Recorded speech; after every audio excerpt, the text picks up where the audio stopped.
Y el título que tiene nuestro devocional de hoy es La voz mayoritaria no es la verdad. Vamos a leerlo. Dice: tenía pues Josafat riquezas y gloria en abundancia, y emparentó con Acab. Después de algunos años descendió a Samaria para visitar a Acab, por lo que Acab mató muchas ovejas y muchos bueyes para él y para la gente con que él venía, y le persuadió que fuere con él contra Ramot de Galaad. Y dijo Acab, rey de Israel, a Josafat, rey de Judá: ¿quieres venir conmigo contra Ramot de Galaad? Él respondió: yo soy como tú, y mi pueblo como tu pueblo. Iremos contigo a la guerra.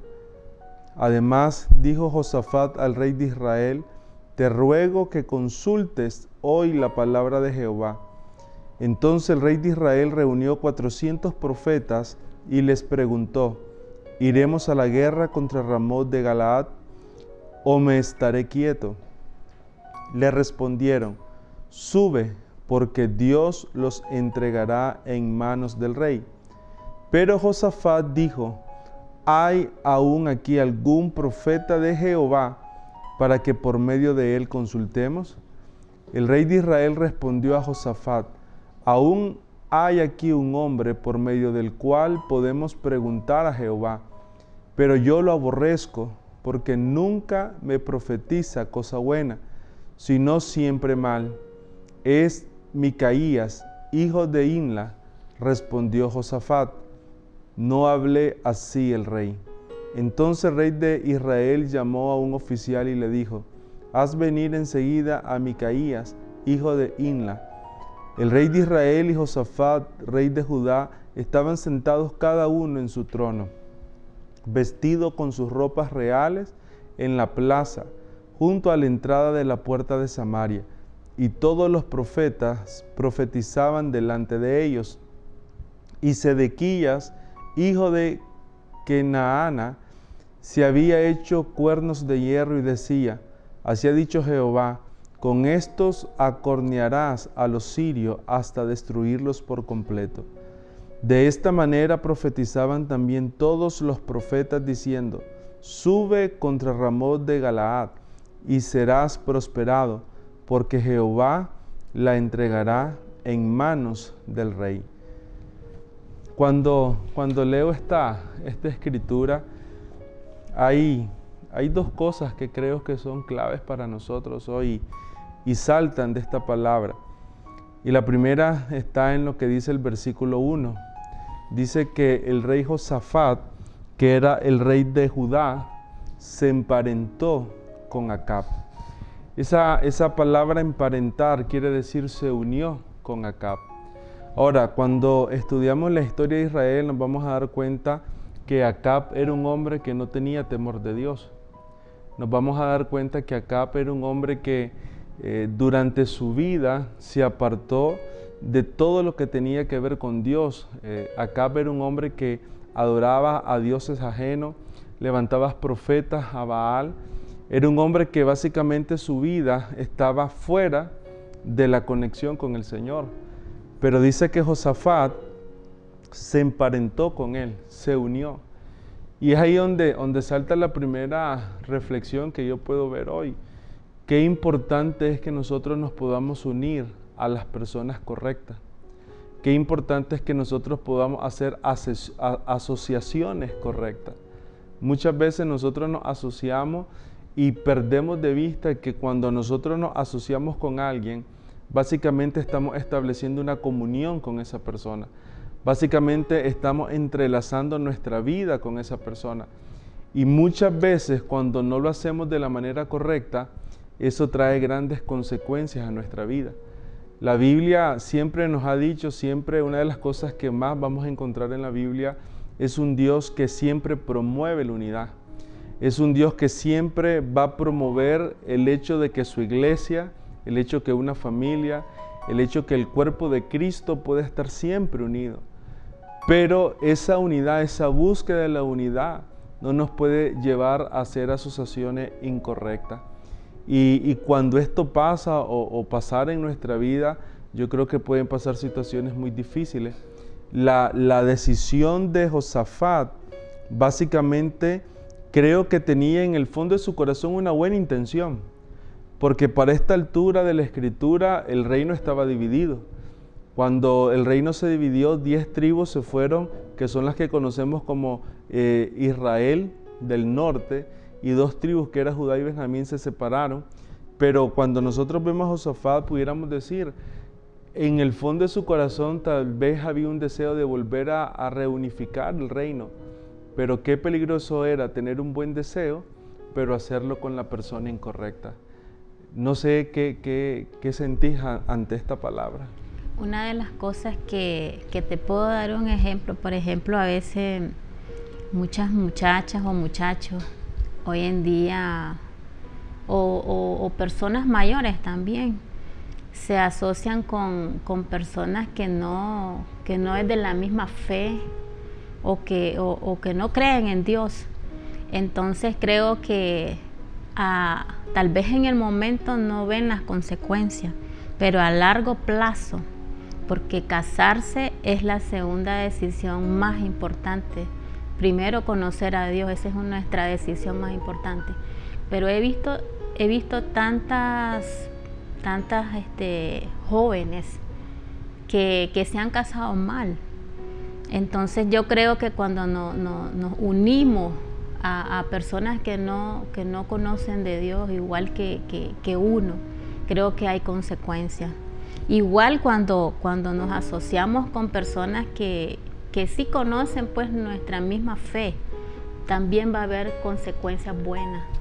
Muchas veces nosotros, si no más recuerdo, Pablo dice, no unáis en yugo desigual. Y muchas veces cuando uno escucha ese versículo lo asocia a un cristiano y a un no cristiano, a un no creyente. Pero yo creo que cuando uno va a la palabra, el yugo desigual pudiera darse inclusive entre 2 personas cristianas. Porque la igualdad o la esencia de la unidad tiene que ver con el mutuo acuerdo. Entonces, unirnos en yugo desigual puede suceder cuando, aún siendo ambas personas cristianas, tienen diferentes acuerdos, tienen diferentes propósitos, tienen diferentes visiones. Y cuando eso pasa, Jesús mismo lo dijo, un reino dividido, un reino que tiene 2 visiones no va a prevalecer. Pero qué importante es que cuando nosotros comenzamos a meditar quiénes van a ser las personas que van a estar a nuestro lado, quiénes van a ser ese círculo íntimo con el cual vamos a compartir como matrimonio, como familia, como creyentes en la fe, podamos ver a profundidad qué tipo de asociación o qué tipo de alianza estamos estableciendo, no solo porque es algo bueno, sino verdaderamente porque estamos reconociendo si esa alianza va primeramente a agradar al Señor. Y me recordaba, Carla, cuando ese famoso refrán que dice, dime con quién andas y te diré quién eres.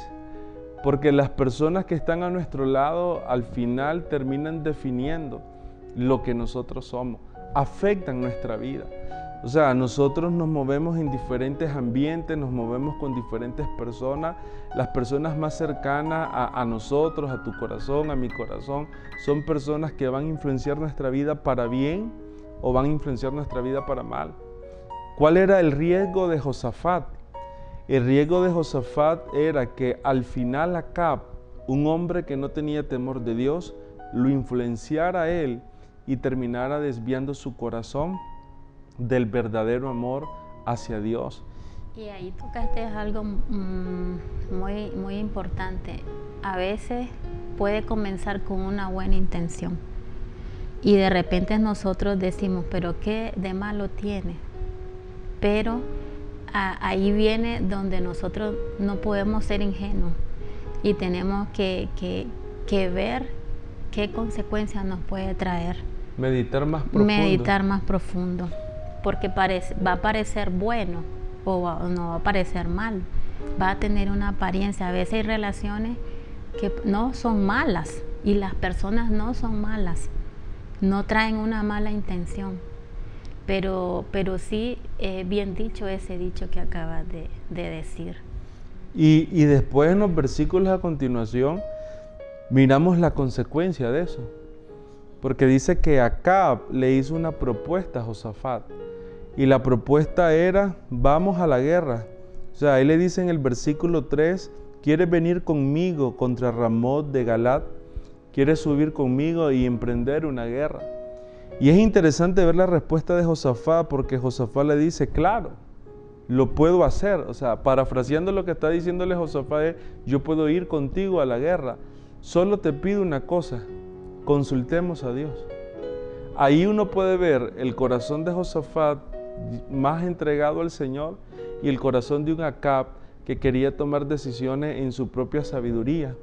Y cuando Josafat le dice a Acab, consultemos a Dios, Acab le dice, sí, podemos consultar, y Acab llama a 400 profetas que le confirman subir a la guerra.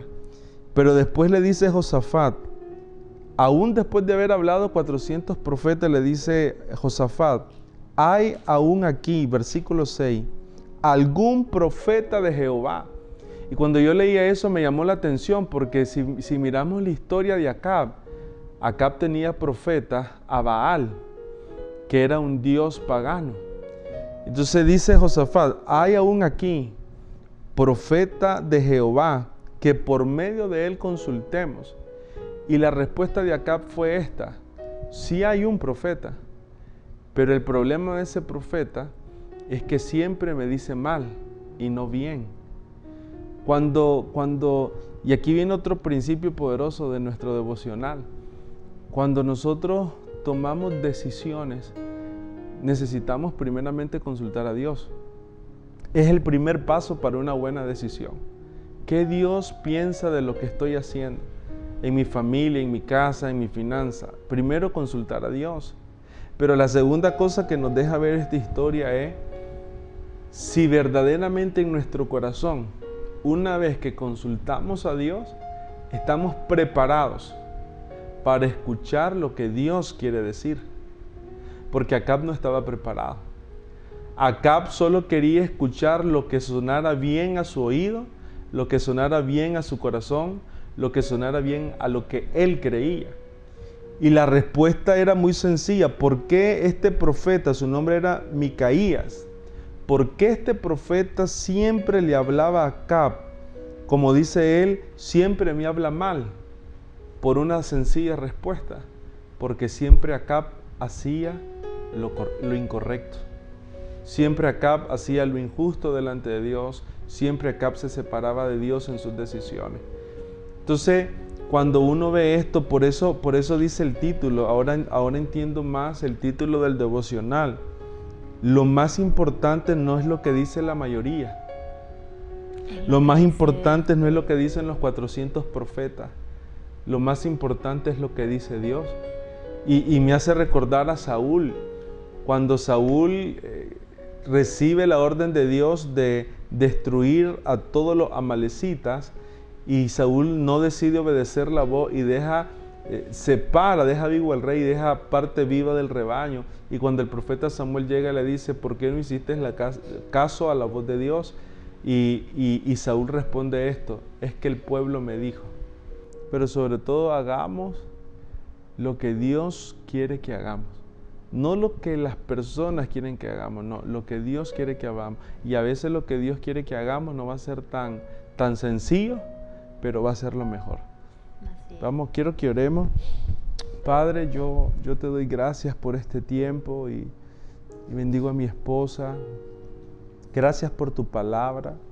Te pido que nos puedas hablar, que nos puedas direccionar. Qué poderoso saber que la unidad es importante, pero que necesitamos aprender a asociarnos bien, a evaluar nuestras relaciones, aquellas relaciones que son del Señor, que son relaciones divinas, poderlas tomar y fortalecer, pero aquellas relaciones que no vienen de parte de Dios, poder hacer altos y poder reflexionar cómo corregir esa condición. Oro también para que nos hables, para que la voz tuya, Señor, en cada decisión, como lo estaba haciendo Josafat, sí puedo ir contigo a la guerra, le dijo Acab, pero tenemos que consultar a Dios. que antes de tomar decisiones podamos consultarte a ti, Señor. En cada momento, en cada situación, danos un corazón abierto. Danos un corazón abierto a escuchar lo que tú quieres hacer, lo que tú quieres decir. Danos un corazón abierto a obedecerte, Señor. Y bendigo a mi esposa, bendigo mi familia, bendigo esta casa, este hogar. Y bendigo, Señor, este tiempo que creemos que es un tiempo de vida entre nosotros. A ti te damos la gloria, Señor. Amén.